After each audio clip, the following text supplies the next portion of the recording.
Student, आज हम SS के लेटेस्ट पीवाईक्यू कर रहे हैं। देखिए first question, which of the following was the code for business classes to participate in the civil disobedience movement.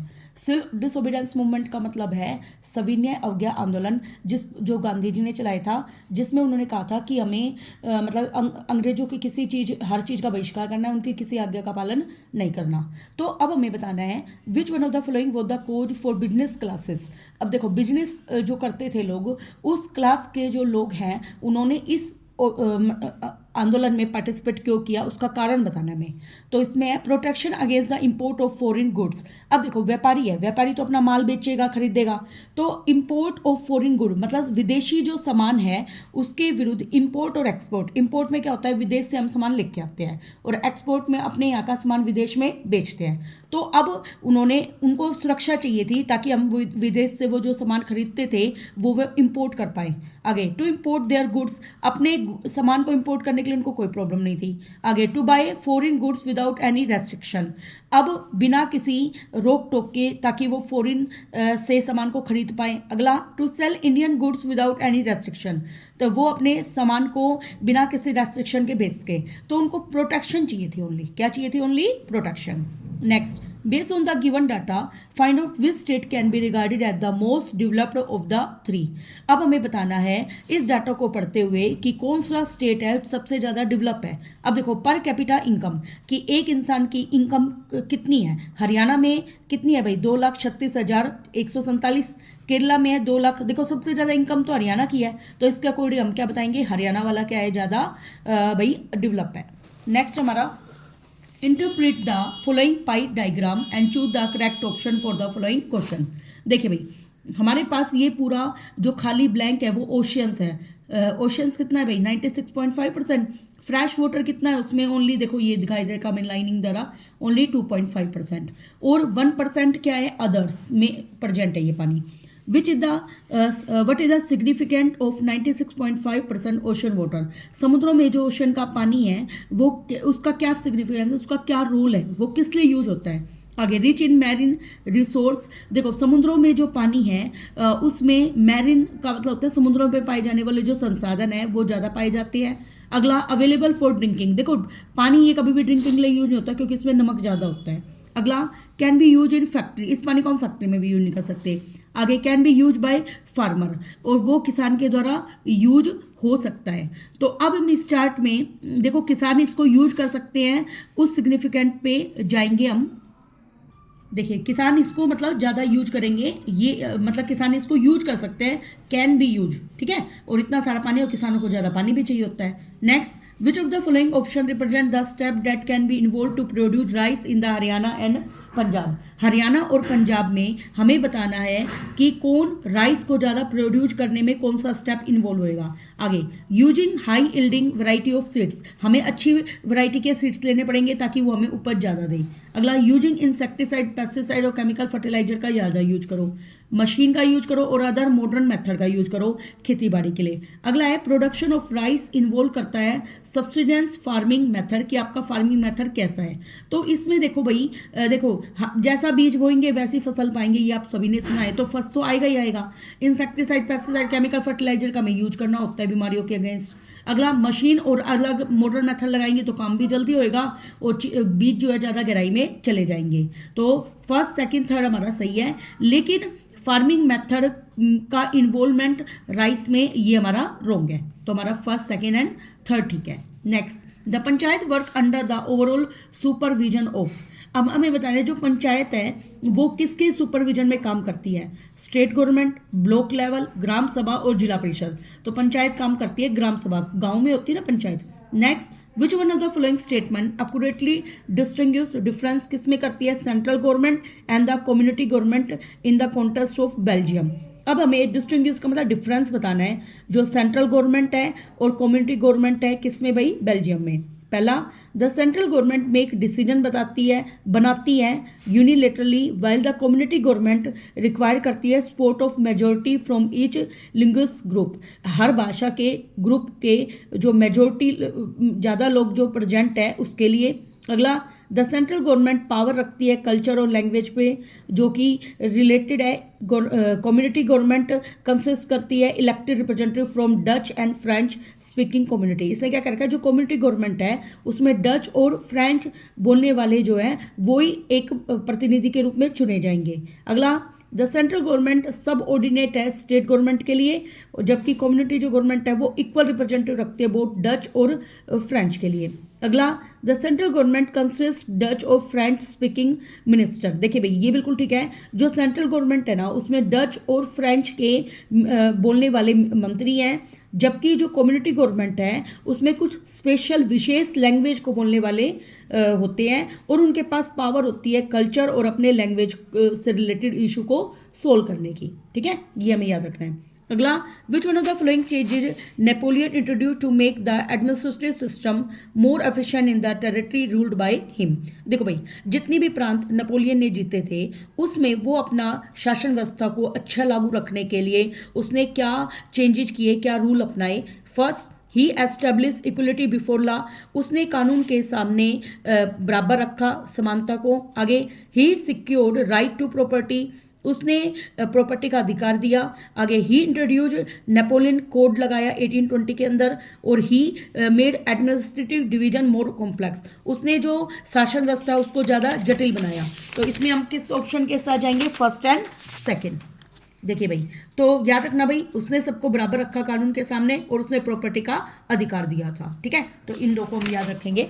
Next हमारा, what is a cheque. Cheque क्या होता है? चेक एक पेपर होता है, यस पेपर तो होता ही है, जिसमें जो हमें बैंक देता है ताकि हम कुछ अमाउंट को एक पर्सन के अकाउंट में से निकाला जाता है और जिसके नाम हमने चेक दिया जाता है उसके नाम इशू करते हैं। ये तो बात रियल है। अगला, एक चेक एक कार्ड होता है, कार्ड तो होता ही नहीं है, गलत। चेक एक कैश की फॉर्म होती है जहाँ पर पेयर जो अदा करने वाला होता है उसका कोई अकाउंट नहीं होता। भाई अकाउंट तो होना चाहिए जब भी तो चेक बनेगा। अगला, एक चेक एक पेपर होता है instructing the bank to pay from a specific amount from one person bank account to the account of. देखो भाई, चेक से एक अकाउंट से दूसरे अकाउंट में पैसा ट्रांसफर नहीं होता है, चेक लेके जाएंगे और हमें कैश पेमेंट मिलती है।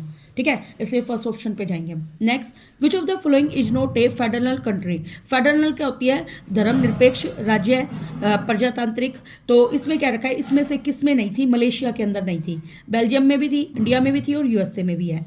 अगला, study the picture answer the following question. देखो यहाँ पे क्या हो रहा है भाई, लोग बैठे हुए हैं तो यहाँ पे क्या दिखा रखा है, मस्कारे एट सायस की ये पिक्चर है। ठीक है, नेक्स्ट हमारा fill in the blanks. Sector देखा करके प्राइमरी, सेकेंडरी और टर्सरी, और ऑर्गेनाइज और अनऑर्गेनाइज। तो इसमें क्या रखा है, nature of economic activity criteria use, और ऑर्गेनाइज और अनऑर्गेनाइज के लिए यूज होता है नेचर ऑफ एम्प्लॉयमेंट एक्टिविटी, कि वो हमें कितना रोजगार देगी। ठीक है, नेक्स्ट हमारा क्वेश्चन, डेमोक्रेसी एंश्योर करती है डिसीजन मेकिंग बेस होते हैं governance ideology, principle of management, doctrine of political policy, norms and procedure. देखो भाई, डेमोक्रेसी का मतलब प्रजातांत्रिक। प्रजातांत्रिक जो देश होता है उसमें जो कानून डिसीजन निर्णय लिए जाते हैं वो बेस होते हैं नॉर्म्स और प्रोसीजर प्रक्रिया के ऊपर। अगला, arrange the following incident in decreasing order of their happening year. देखो भाई, इसको हमें याद रखना है कैसे। सबसे पहले ऑल कांग्रेस मिनिस्ट्री रिजाइन, सभी कांग्रेस के मंत्रियों ने रिजाइन कर दिया था। ठीक है, फिर हम इधर का फर्स्ट, फिर पूना का पैक्ट हुआ था जो कि साइन हुआ था किसके बीच में भाई, गांधी और अंबेडकर के बीच में। फिर हमारे साथ क्या हुआ, फिर भगत सिंह को मार दिया। भगत सिंह ने किसको मारा भाई, एक सीनियर ब्रिटिश ऑफिसर को लाहौर के अंदर। फिर क्या हुआ था, हमारे जो राष्ट्रीय स्वयं सेवक जो संघ था वो फाउंड किया गया था, उसकी स्थापना हुई थी। ठीक है, नेक्स्ट हमारा क्वेश्चन, रमन लाल एक किसान है जो कि वीट का मतलब गेहूं को बेचता है एक फ्लोर मिल आटा चक्की में 8 रुपये पर केजी के हिसाब से। मिल ग्रिंड सविट, देखो वो गेहूं को पीसती है और उसको आटे को एक बिस्किट कंपनी को बेचती है 10 रुपये में, तो 2 रुपये का प्रॉफिट हो गया। द बिस्किट कंपनी अब उस आटे को यूज करती है, उसमें शुगर ऐड करती है, ऑयल डालती है और 4 पैकेट बना देती है उसी आटे से, 4 बिस्किट के, और फिर वो मार्केट में 60 रुपीज़ का बेच पा रही है। मतलब एक पैकेट 15 का बेचा तो 4 बेचे कितने हो गए भाई, 60 रुपीज़। तो with the help of above information के बेस पे आपको बताने कौन सी कैटेगरी बिस्किट को रीच करती है कंज्यूमर पर। देखो सिंपल सी बात है, फाइनल प्रोडक्ट बन गया। तो फाइनल गुड सही है। अगला बुद्धिस्ट, देखो भाई, consider the statement given below and choose the correct answer हमें चूज करना है। स्टेटमेंट फर्स्ट क्या कहती है, बुद्धिस्ट मिशनरीज जो थे चाइना से, उन्होंने इंट्रोड्यूस किया था हैंड प्रिंटिंग टेक्नोलॉजी जापान के अंदर 768 से 770 के बीच में। स्टेटमेंट सेकंड क्या कहती है, प्रिंटिंग वुड ब्लॉक्स जो थे वो जापानीज के कलेक्शन है बुद्धिस्ट स्क्रिप्चर्स के। तो हमारा क्या है, फर्स्ट और तो हमारा ट्रू है और सेकंड कैसा है, incorrect. Okay, next, during a geography lesson, geography का जब लेसन में टीचर डिस्कस करता है भाई एल्यूवियल जो सोइल है स्टूडेंट के सामने, giving them various clue which of the following teacher is correct. देखो एल्यूवियल जो सोइल है वो कैसी है, ये जो सोइल है वो दक्कन ट्रैप में पाई जाती है और नॉर्थ दक्कन प्लेक्यू से लेकर, और ये लावा के फ्लो से बनती है। अगला, ये मोस्ट वाइडली स्प्रेड बहुत ज़्यादा पाई जाती है और इम्पोर्टेंट मिट्टी है। Next, mostly these soils contain N adequate proportion of, इस सोइल में पोटाश, फॉस्फोरिक एसिड और लाइम पाया जाता है। नेक्स्ट, ये जो सोइल है वो ट्रॉपिकल और सब ट्रॉपिकल रीजन ऑफ इंडिया में डेवलप की जाती है। तो इसमें हमारा कौन सा सही है भाई, सेकेंड एंड थर्ड। तो याद रखना ये सोइल सबसे ज़्यादा पाई जाती है, काफ़ी इंपॉर्टेंट सोइल है। और इसमें इंपॉर्टेंट क्यों है, क्योंकि इसमें पर्याप्त मात्रा में पोटाश, फॉस्फोरिक एसिड और लाइम पाया जाता है।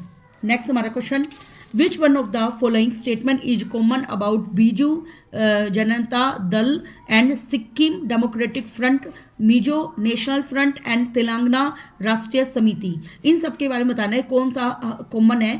आगे पहला, ये पार्टियां are not regional in their ideology और आउटलुक। ये जो पार्टीज है वो धार्मिक नहीं रखती अपने आइडिया को और आउटलुक को। आगे, they are regional in their ideology but have a national outlook रखती है, मतलब पूरे देश के बारे में जानकारी रखती है। और they are the conscious about their state और रिलीजियस आइडेंटिटी। देखो अपने राज्य के लिए और अपने धर्म की आइडेंटिटी के प्रति ये चिंतित रहती है। आगे, they are all conscious about their national identity. तो देखो यहाँ पे पार्टी का नाम क्या है, यहाँ पे Biju Janata Dal, Sikkim democratic front end Mizo national front. देखो ये राज्य की है ना, सारी मेनली राज्य की है। तो राज्य की है तो ये किसके प्रति करेंगी भाई, conscious about their state and regional identity. National का इससे कोई मतलब नहीं होएगा, ठीक है। नेक्स्ट हमारा, अनलाइक जेंडर डिफरेंस मतलब मेल फीमेल में जो डिफरेंस होता है, रिलीजियस डिफरेंस भी किस फील्ड में आते हैं, वो आते हैं पॉलिटिकल, क्योंकि पॉलिटिक्स खेली जाती है इसके बेस पे। आगे, which of the following is false with respect to the political party. Political party के बारे में क्या चीज़ रॉन्ग है। ये पॉलिटिकल पार्टी पावर रखती है गवर्नमेंट में, रखती है तो सही है। Political party group of people होते हैं जो आपस में मिलकर इलेक्शन, इनके चुनाव भी होते हैं। अगला, ए पॉलिटिकल पार्टी एग्री करती है कुछ पॉलिसी पर, प्रोग्राम बनाती है गवर्नमेंट के लिए, और जिसमें कलेक्टिव गुड और समान को कलेक्टिव को प्रमोट किया जाता है। अगला है नन ऑफ दी। तो सारे काम पॉलिटिकल पार्टी करती है, इसलिए नन ऑफ दी जाएगा। नेक्स्ट हमारा क्वेश्चन नंबर 20 में क्या रखा है, लिस्ट 1 और लिस्ट 2 दे रखी है। अब हमें करेक्ट स्टेटमेंट को सिलेक्ट करना है। देखिए भाई, मनी एक मीडियम है, एक्सचेंज करने का, ट्रांजैक्शन होता रहता है, एक से दूसरे पर्सन को मिलता रहता है। अगला हमारा सेकंड जो आरबीआई है, आरबीआई किसको करती है भाई, act as medium of exchange. हाँ, ये मीडियम के रूप में काम करती है, आरबीआई के पास पैसा होता है। आगे, डबल कॉन्फिडेंस ऑफ बॉन्ड्स में दे रखा है both party agree to sell. तो दोनों पार्टी बेचने के लिए और खरीदने के लिए एक दूसरे के सामान को तैयार है। आगे, demand deposit issue currency notes होते हैं जो कि सेंट्रल गवर्नमेंट के बिहाफ पर किए जाते हैं। Thank you very much.